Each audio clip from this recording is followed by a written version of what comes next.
The plasma rifle's cooling vents hissed like an angry cat as Sergeant Riley Voss set it against the reinforced plasteel wall. Another day, another supposedly impenetrable fortress that felt about as secure as a cardboard box in a hurricane. The fact that High Command had christened their latest military installation, Fort Invincible, only made him more certain they were all going to die horribly. "Hey Voss, you see the morning briefing yet?" Corporal Martinez jogged over, his powered armor clanking with each step. The servo motors whined in protest. Clearly someone had been skipping maintenance again. "Let me guess," Riley said, checking his weapon's power cell display. "More mysterious attacks on our outer colonies. More entire battalions vanishing into thin air. More brass pretending they have a clue what's killing us out here." Martinez nodded grimly. 3 more outposts went dark last night. Kepler Station, New Kyoto Base, and that mining operation on Titan's Edge. That's 15 facilities in 2 weeks. 15 facilities and not a single distress call, not one survivor, not even a decent corpse to examine. Riley shook his head. Whatever's hunting us has a serious commitment to thorough housekeeping. The truth was, nobody knew what they were fighting. The enemy, if it even was an enemy in any conventional sense. Left behind only empty installations and strange energy readings that made the science teams nervous. Dr. Castellanos from the Xenobiology Division had started drinking heavily after examining the residual traces from the first attack site. When pressed for details, she just muttered something about impossible metabolic signatures, and requested a transfer to anywhere with better bars. "You ever wonder if maybe our equipment's just broken?" Martinez asked, settling down beside Riley on a supply crate.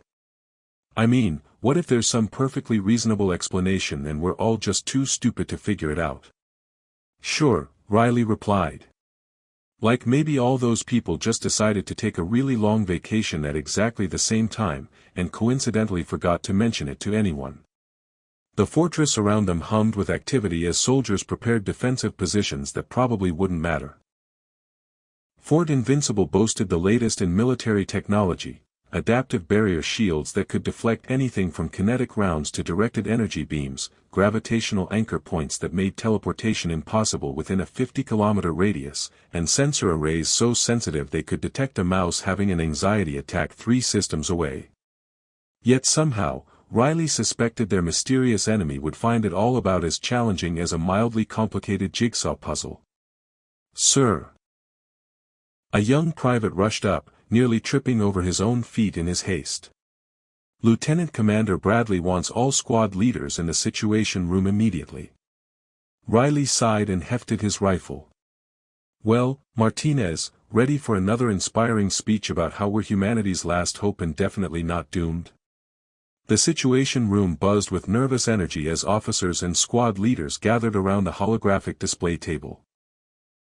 Lieutenant Commander Bradley, a career military man whose perpetual scowl suggested chronic indigestion, activated the tactical overview.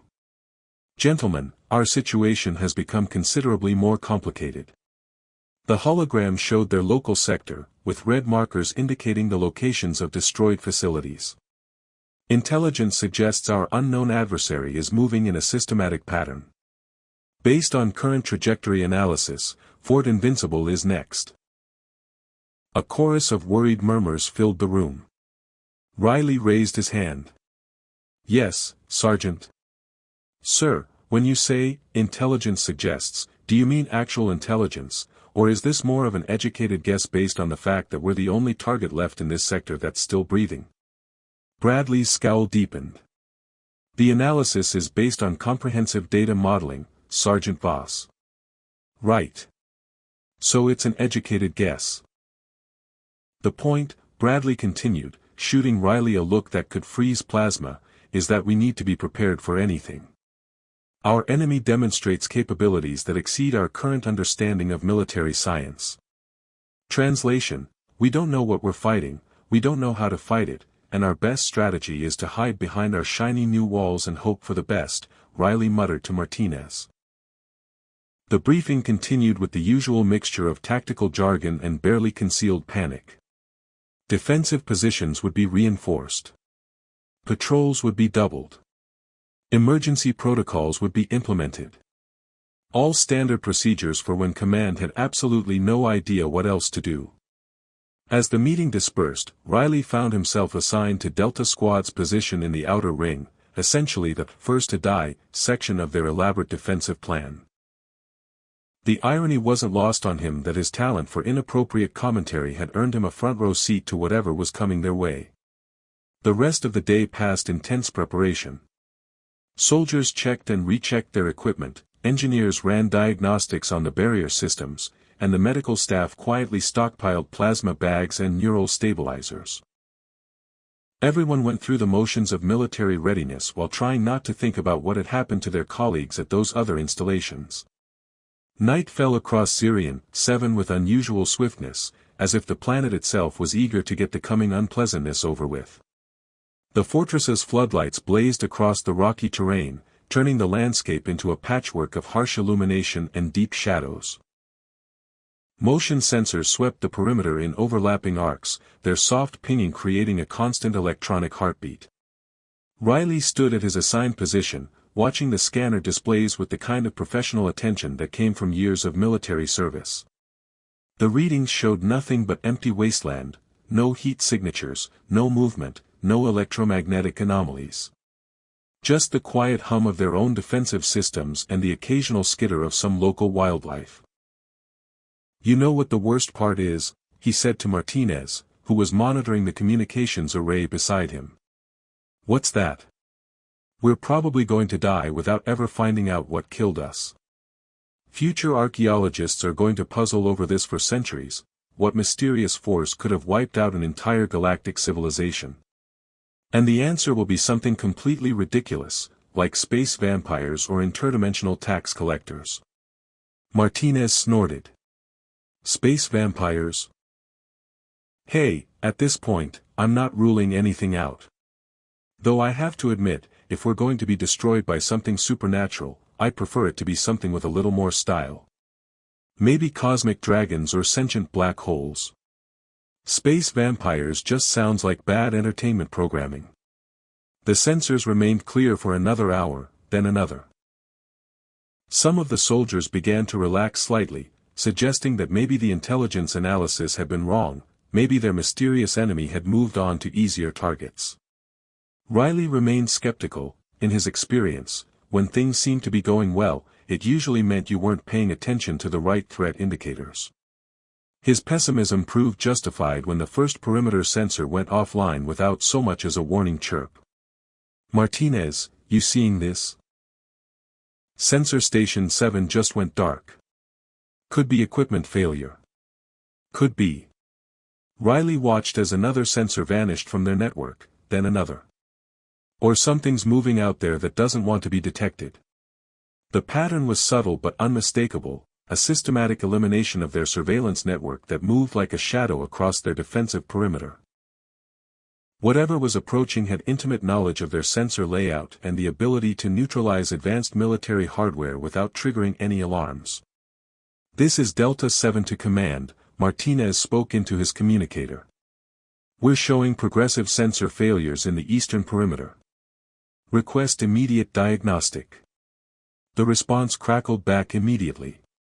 "Delta 7, command confirms multiple system anomalies. All units to enhanced alert status. Prepare for possible contact."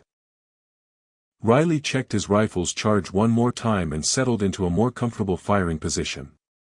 "Well, Martinez, looks like we're about to find out whether our mysterious enemy lives up to the hype." In the distance, emergency lights began flashing as the fortress's automated systems detected the approaching threat. The barrier shields hummed to life, creating a shimmering dome of energy over the installation. Gravitational anchors engaged with a deep, subsonic thrum that vibrated through the ground. And still, the sensors continued to fail in that steady, methodical pattern that suggested something both intelligent and utterly unconcerned with humanity's technological defenses. The first plasma cannon discharged with a sound like reality tearing at the seams, its brilliant blue beam lancing into the darkness beyond the perimeter. Riley watched through his scope as the energy blast struck something that shouldn't have been there, a figure moving with impossible grace between the rocky outcroppings. "Well, that's new," he muttered, adjusting his rifle's targeting system. "Command, Delta 7 here. Contact confirmed. We've got one individual, humanoid, apparently immune to Class 5 plasma discharge. Repeat that, Delta 7. Our mystery guest just walked through a plasma cannon blast like it was a gentle summer breeze.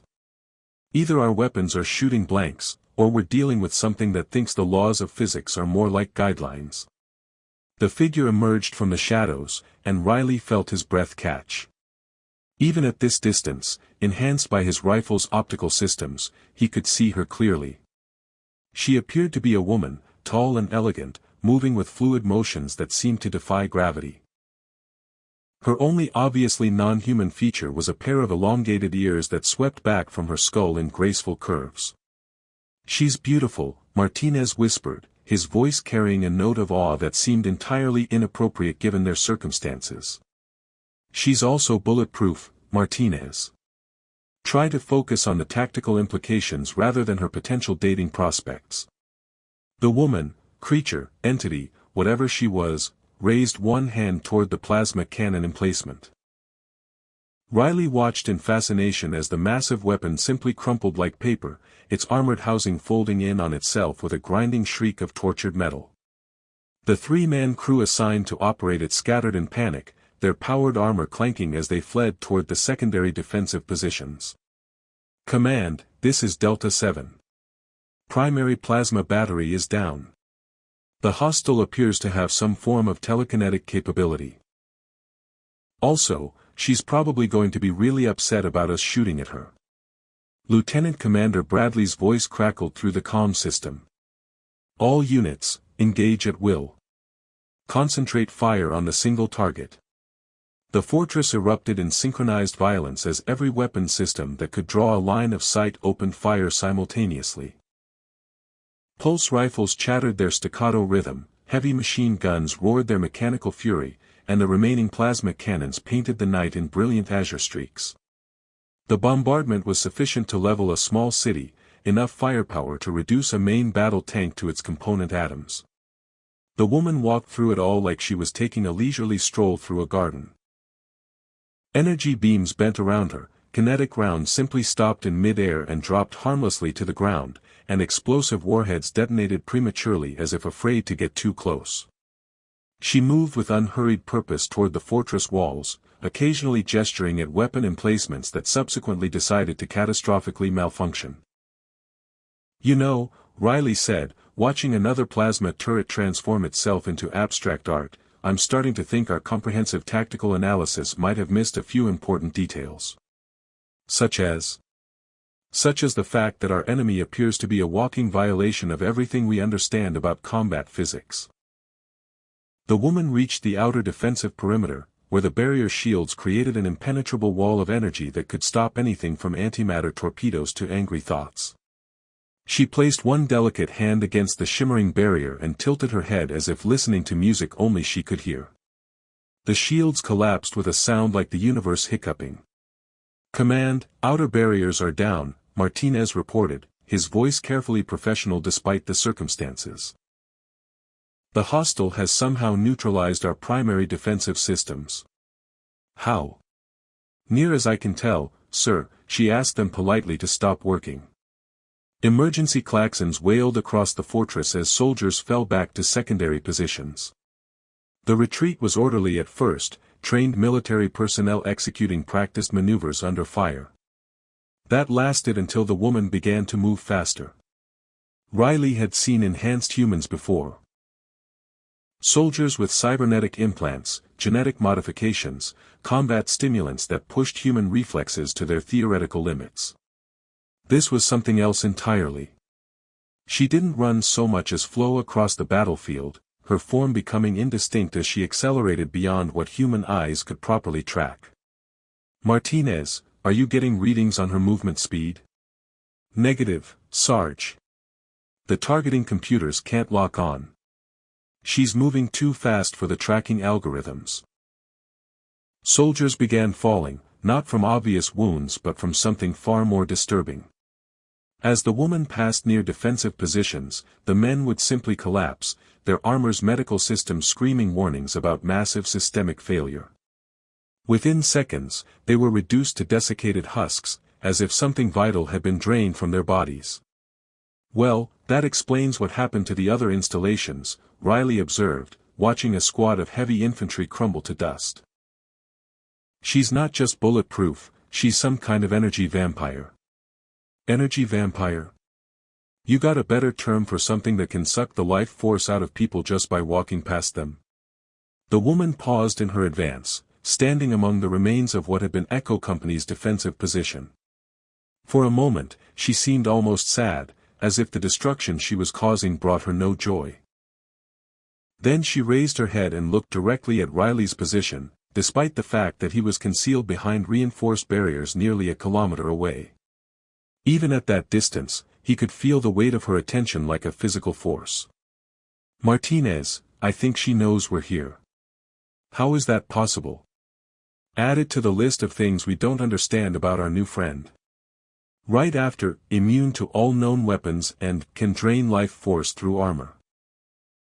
The fortress's automated defense systems continued their futile barrage as the woman resumed her approach. Guided missiles emerged from hidden launchers, their targeting systems locking onto her position with mechanical precision. She gestured dismissively, and the missiles turned in mid-flight to attack each other, creating a spectacular fireworks display that would have been beautiful under different circumstances. "I have to admit," Riley said, "as apocalyptic scenarios go, this one has a certain artistic flair." The gravitational anchor points, massive devices designed to prevent teleportation within the facility's defensive perimeter, began to malfunction. Instead of creating a stable spatial lock, they started generating random gravitational anomalies that sent debris floating in lazy spirals through the air. One unfortunate soldier found himself briefly weightless before gravity reasserted itself and deposited him unceremoniously in a supply depot.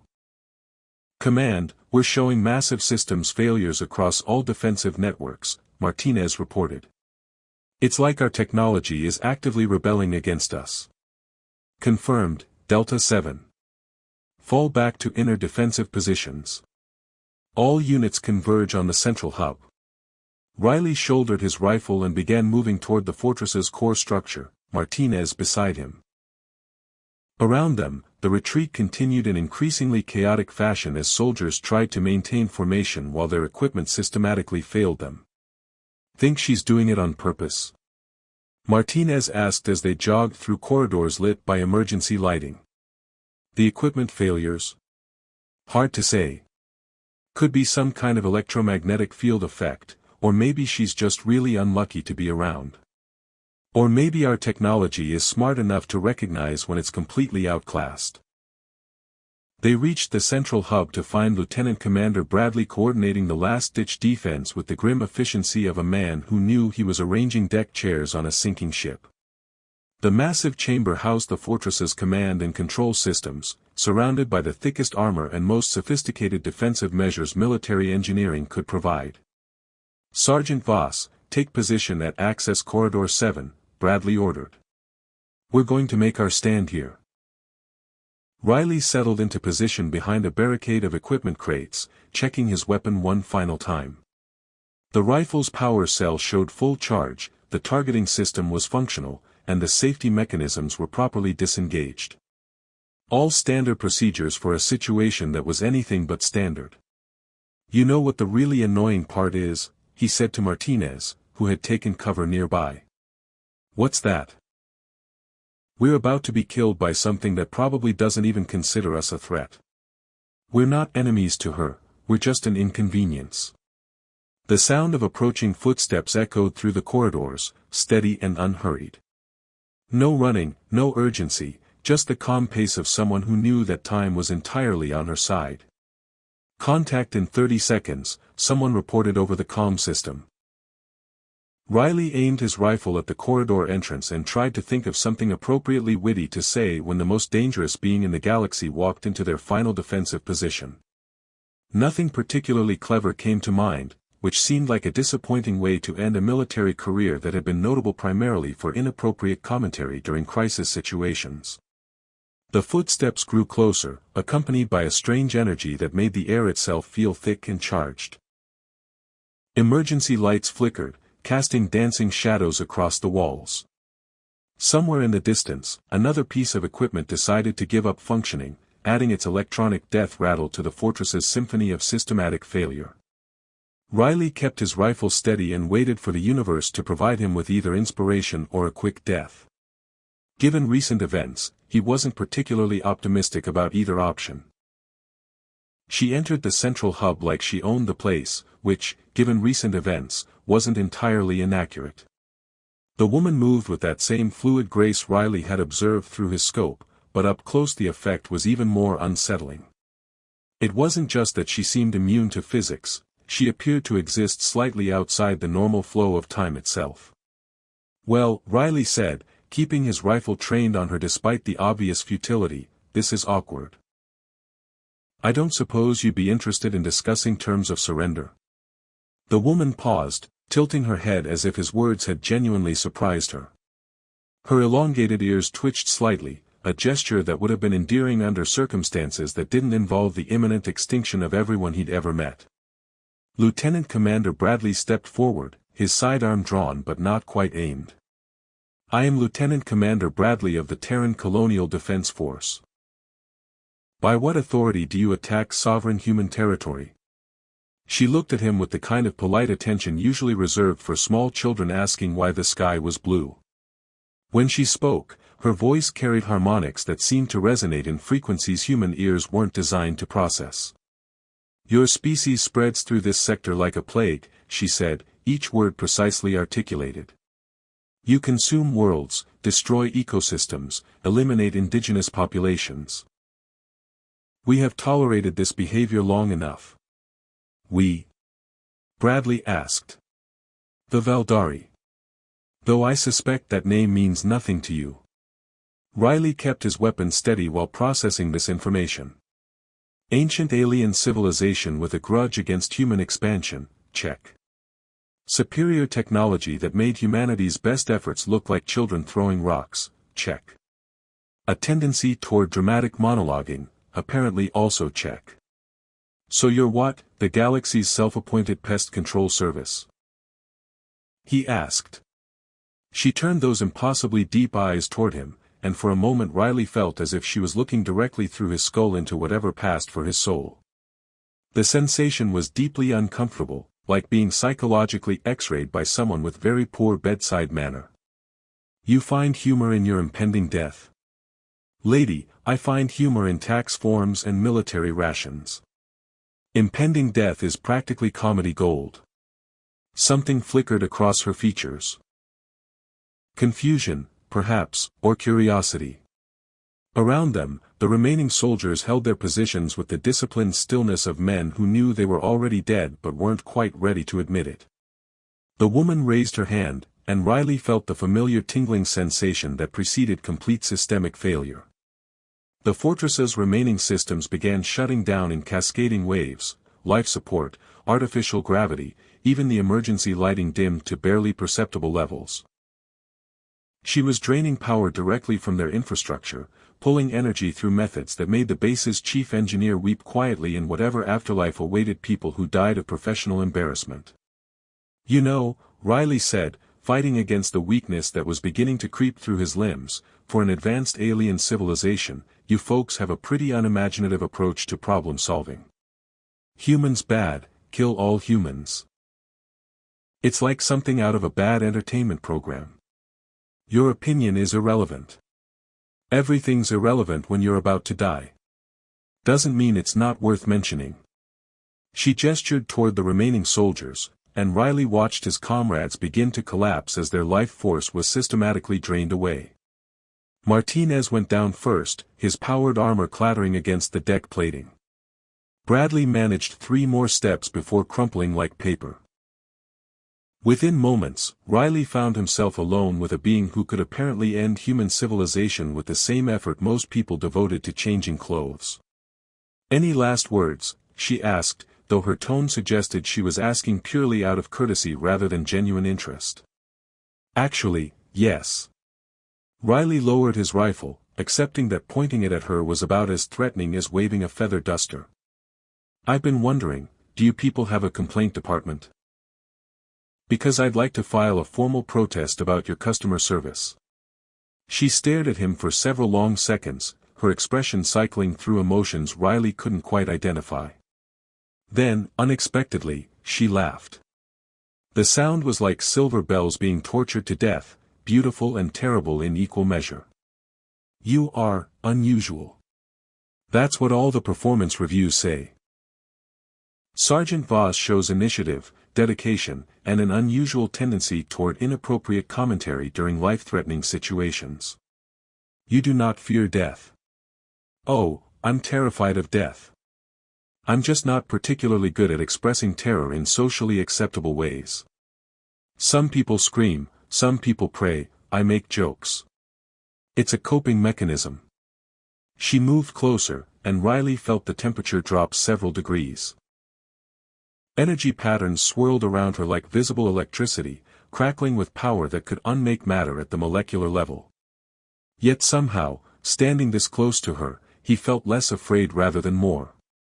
You interest me, human. Riley. Sergeant Riley Voss, if we're being formal. And you are? Serafina. The name seemed to surprise her as much as it did him, as if she hadn't intended to share it. Nice to meet you, Serafina. Though I have to say, your timing could use some work. I was supposed to have dinner with my unit tonight, nothing fancy, just reconstituted protein and synthetic vegetables, but this whole genocidal alien invasion thing has really thrown off my schedule. Something was happening to her face, subtle changes in expression that suggested internal conflict. The energy patterns surrounding her flickered and wavered, like a holographic display with loose connections. You should be dead. Yeah, I've been getting that a lot lately. Bad luck, poor timing, questionable life choices, the usual reasons people end up on the wrong end of cosmic forces beyond their comprehension. No. She shook her head, the movement causing her long ears to sway gracefully. I have drained the life from thousands of your kind. The process is instantaneous, unavoidable. Yet you remain. Riley looked down at himself, noting that he was indeed still breathing, still conscious, and still possessed of what medical professionals optimistically called vital signs. Huh. That is weird. Think maybe I'm broken. I do not understand. Join the club. I've been confusing people since basic training. She reached out toward him, her hand glowing with that same energy that had reduced entire squads to desiccated corpses. Riley felt the power wash over him like warm bathwater. Tingly and mildly uncomfortable, but distinctly non-fatal. This is impossible, she whispered. Well, impossible is kind of my specialty. Last month I managed to get lost in a supply depot that only had 2 rooms. The month before that, I accidentally filed a requisition for negative ammunition, which somehow got approved by 3 different departments before someone noticed the mathematical impossibility. Serafina stepped back, her composure cracking like overstressed armor plating. For the first time since she'd entered the fortress, she looked uncertain, vulnerable even. The terrible confidence that had carried her through the destruction of humanity's defenses was replaced by something that almost resembled fear. What are you? Disappointed, mostly. I mean, I finally meet someone who's immune to my terrible jokes, and it turns out she's a genocidal alien warrior with anger management issues. Your mind. She began, then stopped, pressing one hand to her temple. There are echoes. Memories that are not mine. That doesn't sound good. You might want to see a doctor about that. Though I guess finding a physician who specializes in ancient alien psychology might be tricky. She was trembling now, her perfect composure completely shattered. The energy surrounding her flickered wildly, patterns of light and power that seemed to respond to emotional states rather than conscious control. Riley had the distinct impression that he was watching someone experience feelings for the first time in centuries. This cannot be happening. Hey, it's okay. Without thinking, Riley stepped closer, his natural instinct to comfort someone in distress overriding the small detail that she had recently murdered everyone he knew. Whatever's going on, we can figure it out. You do not understand. I am a weapon. I was created to destroy, to eliminate threats to my people. I have no other purpose. Sure you do. You just haven't figured out what it is yet. She looked at him with eyes that seemed to hold the weight of millennia, and Riley realized that something fundamental had changed in the space between one heartbeat and the next. The predator who had walked through their defenses like they were made of tissue paper was gone, replaced by someone who looked lost and fragile and utterly, heartbreakingly alone. The silence in the central hub stretched between them like a bridge neither quite knew how to cross. Serafina sat on the deck plating with her knees drawn up, looking remarkably like someone who had just discovered that everything she thought she knew about herself might be completely wrong. Riley had settled down nearby, close enough to talk but far enough away to avoid accidentally triggering whatever cosmic forces had turned a walking weapon of mass destruction into someone who looked like she needed a hug and a cup of tea.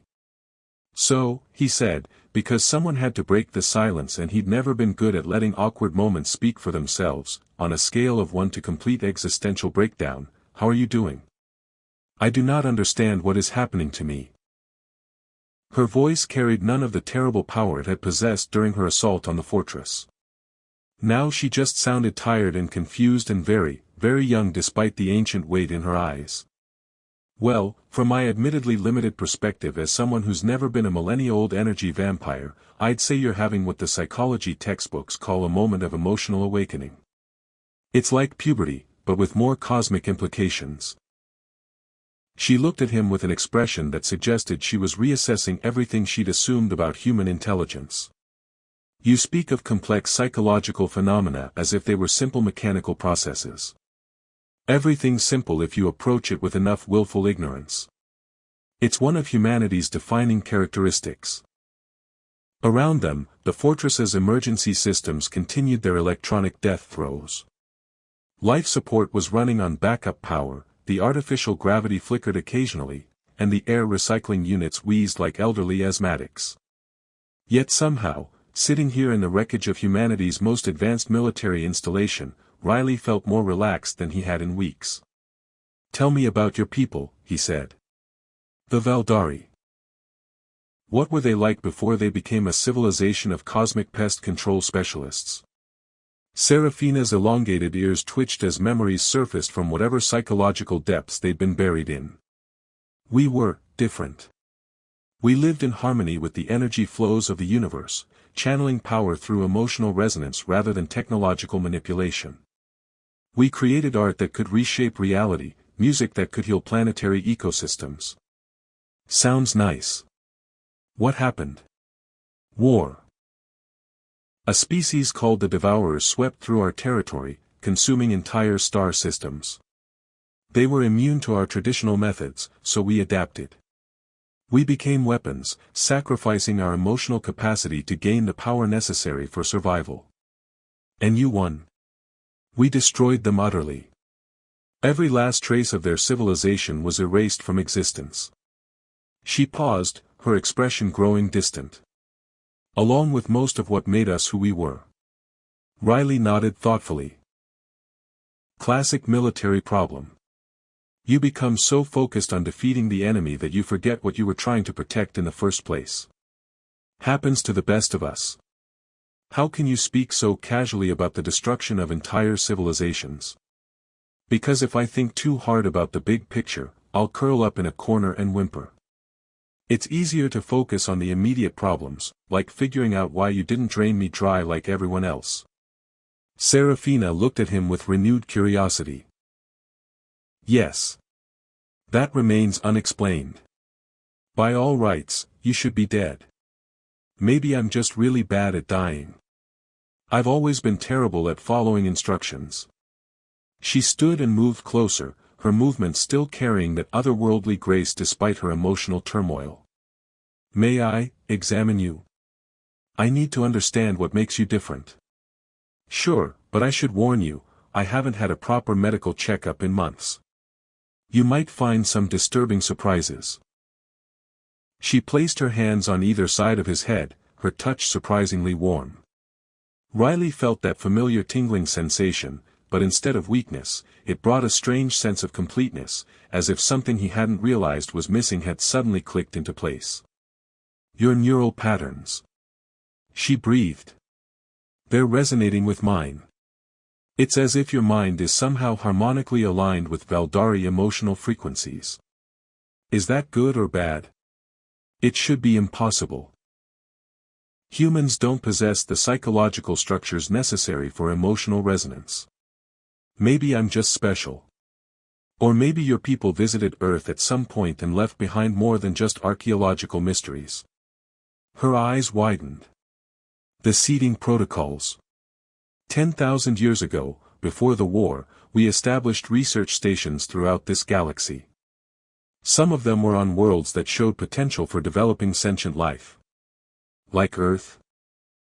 The records were lost during the conflict, but it's possible. If your species carries trace amounts of Valdari genetic material, it would explain your immunity to my abilities. Riley grinned. So I'm part alien. That would certainly explain my tendency toward inappropriate behavior during formal military briefings. This changes everything. Serafina began pacing, her agitation causing the air around her to shimmer with barely contained energy. If humans carry Valdari heritage, then your species isn't an invasive plague to be eliminated. Your family. Distant, dysfunctional family who forgot to send holiday cards for 10,000 years, but family nonetheless. She stopped pacing and looked at him with an expression that was equal parts hope and terror. I have spent centuries as an instrument of destruction. I have eliminated threats to Valdari interests without question or hesitation. But if I was wrong? Hey. Riley stood and placed a hand on her shoulder, noting that she didn't immediately disintegrate him. You did what you thought was right with the information you had. That's all anyone can do. I murdered innocent people. You protected your family from what you perceived as a threat. Morally complicated, sure, but understandable. How can you be so forgiving? Because holding grudges is exhausting, and I'm lazy. Plus, you seem genuinely sorry about the whole genocidal rampage thing, which counts for something. Serafina laughed again, that same musical sound that seemed to heal something broken in the air around them. You are remarkable, Riley Voss.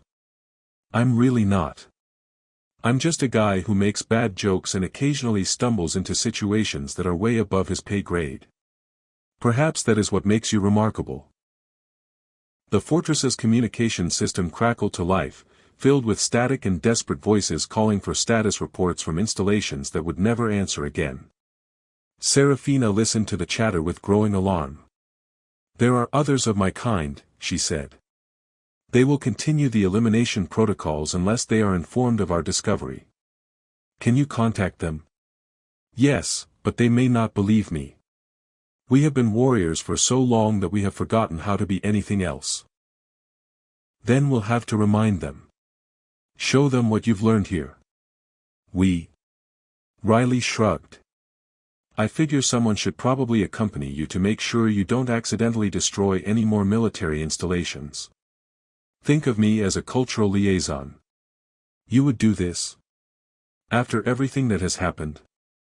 Serafina, 3 hours ago I was a sergeant in the Colonial Defense Force with a promising career in getting yelled at by superior officers. Now I'm apparently part alien and possibly the key to preventing an interstellar war. My life has taken some weird turns lately. She smiled, and Riley realized it was the first time he'd seen her expression contain anything approaching genuine happiness. You truly are unlike any human I have encountered. Give it time. We're all pretty weird once you get to know us. The emergency lighting flickered one final time before giving up entirely, leaving them in darkness broken only by the soft glow of Serafina's energy patterns. In the distance, he could hear the sounds of the fortress's automated systems shutting down in sequence, like a mechanical symphony conducting its own funeral. "So what happens now?" he asked. "Now we attempt to repair centuries of misunderstanding and prevent the destruction of two civilizations who should have been allies." Sounds like a challenge. Are you prepared for such a responsibility? Riley considered this question carefully. A few hours ago, his biggest concern had been whether the mess hall would be serving actual food or the synthetic substitute that tasted like regret and poor life choices. Now he was contemplating a mission that would determine the fate of human civilization and possibly restore the soul of an ancient alien culture. "You know what?" he said finally. "I've always been terrible at making sensible decisions. Why start now?" Serafina took his hand, her touch sending harmonious vibrations through his nervous system that felt like coming home after a very long journey.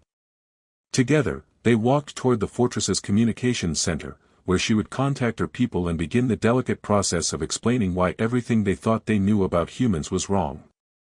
"Riley?" "Yeah. Thank you." "For what?" "For reminding me that there are other ways to be strong besides destroying everything that frightens you." He squeezed her hand gently.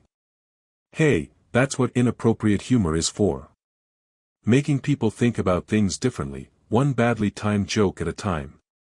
As they reached the communications console, Riley reflected on how dramatically his life had changed in the span of a single evening. He was still the same person who made inappropriate comments during briefings and found humor in the darkest situations, but now those qualities felt like strengths rather than character flaws. Sometimes, he realized, the universe needed someone who could laugh in the face of impossibility and find hope in the most unlikely circumstances. And sometimes, apparently, that someone was a sergeant from the Colonial Defense Force who had accidentally prevented a war by being too stubborn to die when he was supposed to. It wasn't the career path he'd planned, but it beat getting yelled at by Lieutenant Commander Bradley.